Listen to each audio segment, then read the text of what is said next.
দুর্গাপুরের এক বেসরকারি মেডিকেল কলেজের দ্বিতীয় বর্ষের এক ছাত্রীর ওপর গণধর্ষণের অভিযোগে নড়ে চড়ে বসেছে রাজ্যের স্বাস্থ্য ভবন। কলেজ কর্তৃপক্ষের কাছে ঘটনার পূর্ণাঙ্গ রিপোর্ট চেয়ে পাঠিয়েছে স্বাস্থ্য শিক্ষা দপ্তর। কিভাবে, কোথায় এবং কারা যুক্ত সেই সমস্ত তথ্য দ্রুত রাজ্যের স্বাস্থ্য শিক্ষা অধিকর্তার দপ্তরে জমা দিতে নির্দেশ দেওয়া হয়েছে। সূত্রের খবর, এখনো পর্যন্ত ঘটনায় কাউকে গ্রেপ্তার করা হয়নি, তবে তরুণীর এক সহপাঠীকে ইতিমধ্যেই জিজ্ঞাসাবাদ করেছে পুলিশ। জানা গিয়েছে ওই ছাত্রের সঙ্গে খাবার খেতে বেরিয়েছিলেন তিনি। অভিযোগ, সেই সময় তরুণী গণধর্ষণের শিকার হন। ঘটনার পর সহপাঠী ঘটনাস্থল থেকে সরে যান, যা নিয়ে উঠেছে নানা প্রশ্ন। তার ভূমিকা নিয়ে তদন্তকারীরা এখন খতিয়ে দেখছেন ঘটনাটির সঙ্গে তার কোনো যোগ রয়েছে কিনা। আসানসোল দুর্গাপুর পুলিশ কমিশনার রিটেড ডিসি অভিষেক গুপ্ত জানিয়েছেন, এটি অত্যন্ত সংবেদনশীল বিষয়। সব দিক খতিয়ে দেখা হচ্ছে। তদন্তের স্বার্থে আপাতত বিস্তারিত কিছু বলা যাচ্ছে না, তবে কোনো তথ্য হাতে এলে তা জানানো হবে। ঘটনার পর কলেজ চত্বরে ও শহরে ছড়িয়েছে চাঞ্চল্য। রাজ্যের স্বাস্থ্য দপ্তরও জানিয়েছে, এই ধরনের অভিযোগের ক্ষেত্রে কোনোভাবেই গাফিলতি সহ্য করা হবে না। পুরুলিয়া জেলা থেকে পিয়ুষ সাহেবের রিপোর্ট, জনসংবাদ নিউজ ডিজিটাল। আপনি খবর পেয়েছিলেন, কটায় খবর পেলেন? রাত্রি 10টার সময় কে ফোন করেছিল? তার বন্ধু আমাকে ফোন করেছিল যে আপনার মেয়েকে রেপ হয়েছে। তখন শুনে কান্নাকাটা করে এখানে পৌঁছেছি। কোথায় থাকেন আপনি? জলেশ্বর, উড়িষ্যা। আপনার মেয়ে কোথায় পড়তো? আমার মেয়ে এইখানে পড়তো, এটা মানে এখানে কোথায়? MBBS পড়ছে, Durgapur IQCT medical college, second year. আচ্ছা, কি হয়েছিল ঘটনাটা, কি জানতে পেরেছেন? ঘটনা সম্ভবত এখানে এসে আমরা তো কিছু জানি না, তরবর করে এখানে জিজ্ঞেস করে দেখলাম।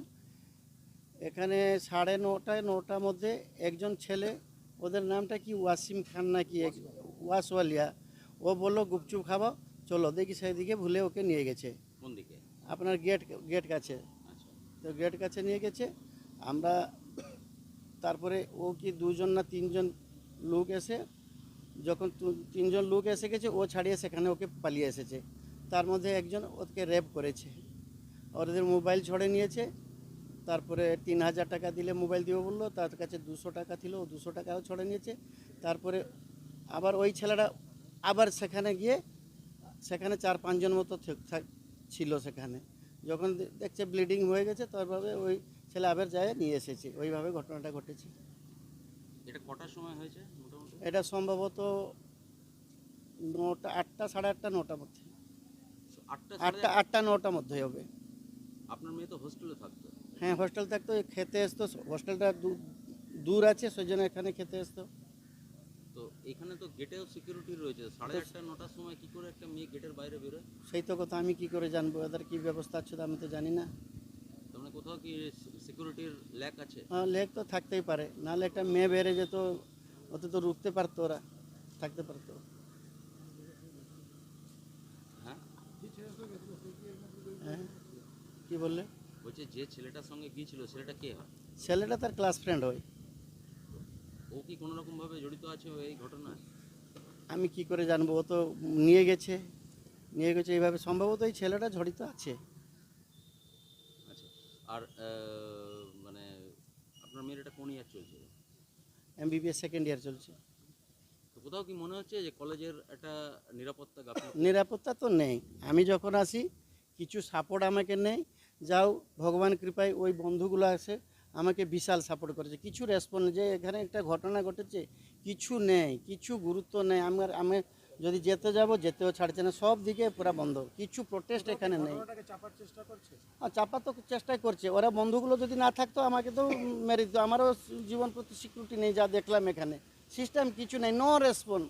একটা গার্ডিয়ান আসছে, অত বড় করে সংবেদনশীল ঘটনা ঘটেছে, একটু রেসপন্স থাকতো, কিছু না ভাই। যাও আমার ভাইগুলো এসে একটু হেল্প করেছে। আপনার ওই মেয়ের সাথে দেখা হয়েছে? দেখা যাচ্ছে কান্নাকাটা। ও কি ভর্তি আছে? ওরা ভর্তি করেছে রে, অভিনয় ICU নিয়ে গেছে রে, অভিনয় আর কি। না, আপনাকে ঢুকতেও দিচ্ছে না ভালো করে? না, কলেজ কর্তৃপক্ষ কোনো কথা বলেছে? কিছু আমার সঙ্গে কিছু কথা, রেসপন্স কিছু নেই। ঠিক আছে। মনে করছেন যে এই কলেজে দিয়ে আপনার ভুল করে? বিশাল ভুল। আমাদের উড়িষ্যাতে হলো এখন অ্যাকশন হয়ে যেত, তো কিছু নেই। ভগবান বিচার করে। পুলিশ এসেছিল? কি লেখে নিল সেগুলো ফর্মালিটি, সেগুলো আমি কিছু নেই সেগুলো। কখন এসেছিল পুলিশ? পুলিশ আমরা 6টা 6:30 অবধি পৌঁছেছি। সেখানে একটা কী লিখে গেল, আমাকে আধ ঘন্টা কি ঘন্টার মতো বসিয়ে দিল। যে ইনভেস্টিগেশন চলছে, রেকর্ডিং করছে, কী তার ফর্মালিটি করলো তা নিয়ে এগুলো বেশ এই হচ্ছে কথা। মেয়ের সঙ্গে কথা বলতে দেয়নি আপনাদের? হয় একটু খালি কথাবার্তা হয়ে চলে এলাম, কী কথা বলবো, আমার মন আছে, কী কথা বলবো ভাই, আপনারা তো মেয়ে আছে। ঠিক আছে। পুলিশের সবচেয়ে সমস্যা